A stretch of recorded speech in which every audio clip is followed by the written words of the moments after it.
pasca lawatan yang dilakukan Sriwijaya FC di Yogyakarta untuk melakukan serangkaian uji coba. Pihak manajemen SFC dalam kesempatan ini Direktorat Teknis akan mengevaluasi seluruh tim SFC. Hal ini dilakukan guna mematangkan dan mempersiapkan tim Sriwijaya FC untuk menghadapi Liga 2 tahun 2020.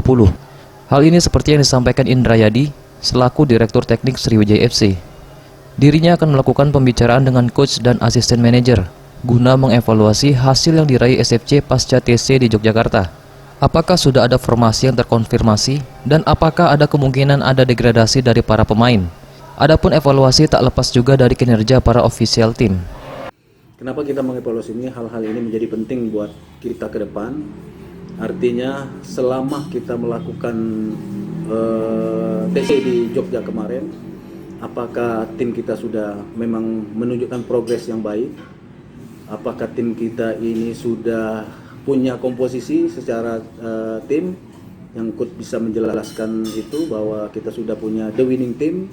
Itu tadi saya tanyakan kepada coach. Apakah evaluasi terhadap individu pemain itu sangat diperlukan? Apakah memang ada nanti semacam degradasi terhadap pemain-pemain yang sudah dievaluasi?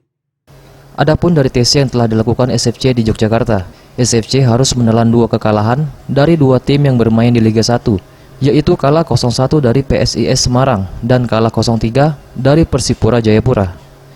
Eza PM, Sriwijaya TV.